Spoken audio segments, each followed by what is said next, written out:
What's up, table tennis nerds? Welcome back to the Limittless channel. This is Road to 1550 TTR week 17 part 2.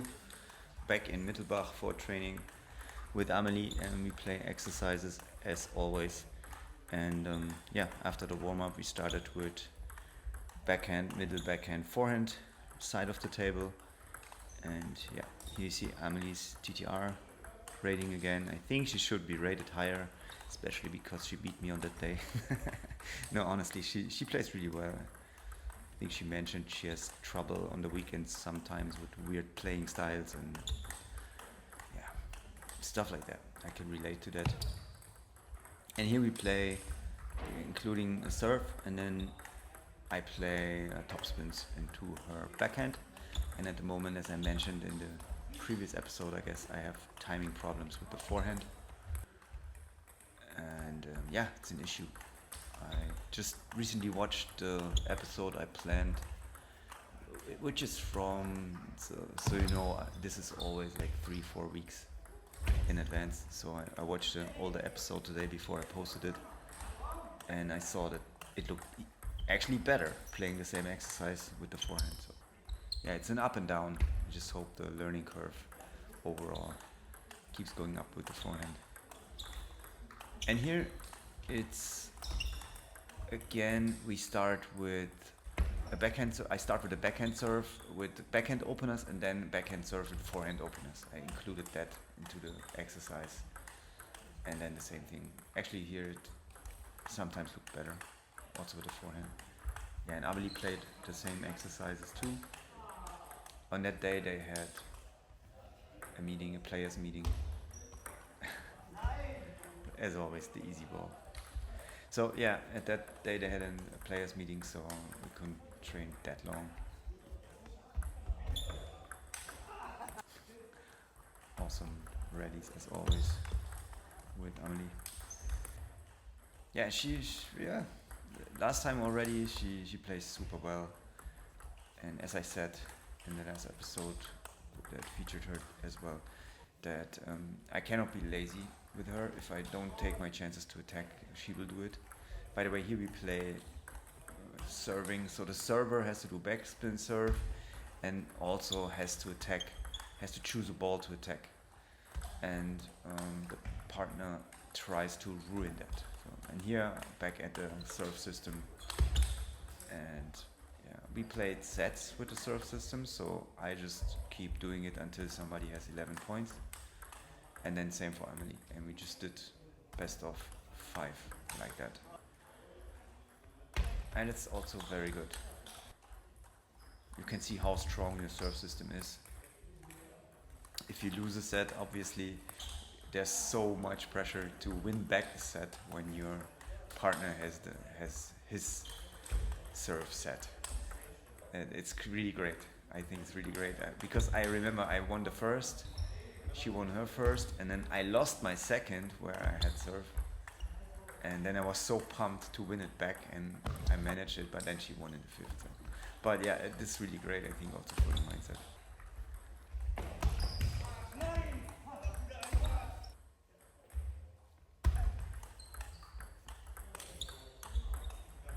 Yeah, it's very important to be ready for the third ball attack, and always play it as aggressive as possible, still having enough safety so you don't increase the error rate too much.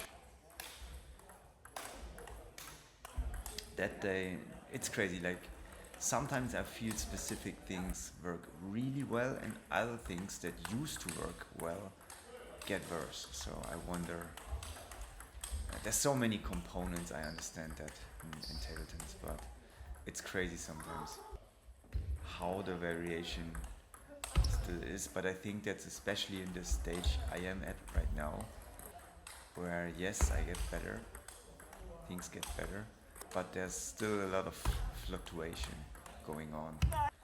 And if things are not really saved in your system, if you did them thousands, 10,000s of times, that there's still a lot of fluctuation. But it's part of the game, it's part of getting better at something. as you can see, she's always close to the table, doing a very good job with that, and not here, but usually, and as you can see there again, and then capitalizes on that. It's really good. We have similar playing styles, so it's always a race who can who can push better with this style.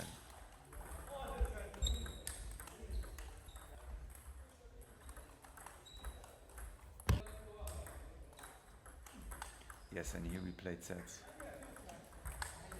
This was after the meeting when I didn't have much time to stay much longer, so we just finished the game. We started.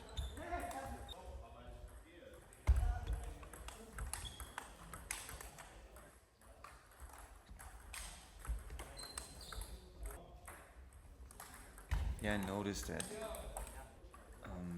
sometimes I have days where my feeling is already quite okay. I always feel that with blocking and with receiving.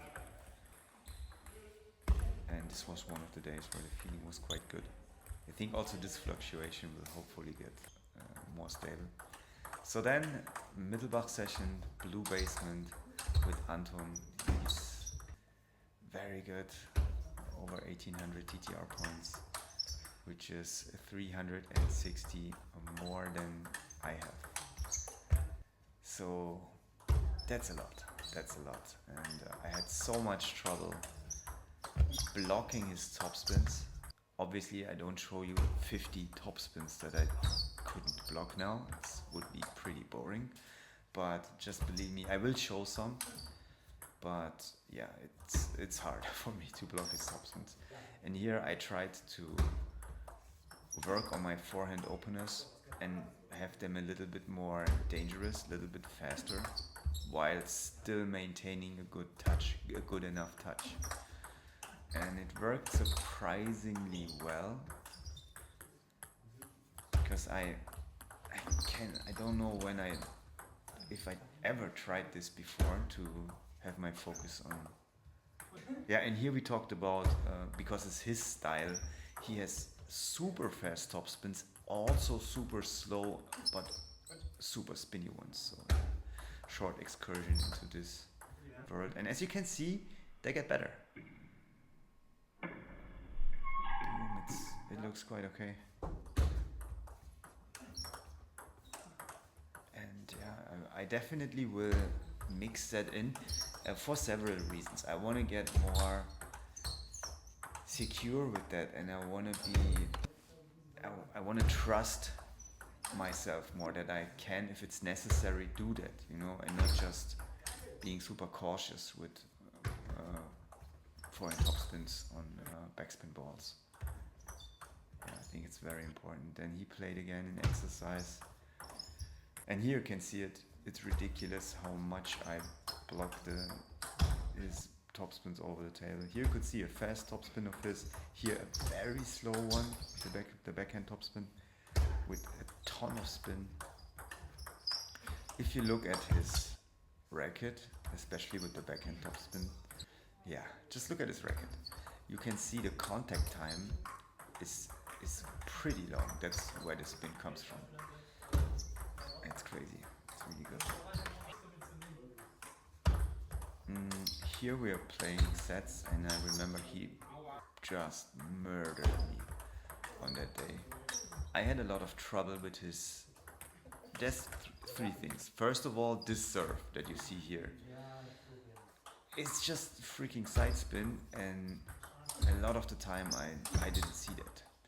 And I somehow think it's backspin, and I did weird push motions, and yeah, he did a lot of spins, a lot of points, capitalizing on that mistake here again. But when I flip it, it's fine. So I tried that, of course, also, and you can see the way he made points with his third ball attacks.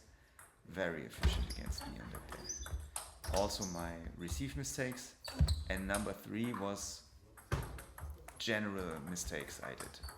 So with these 3 factors, it's impossible for me to win against this dude. Impossible. Yeah. I remember it got better later on.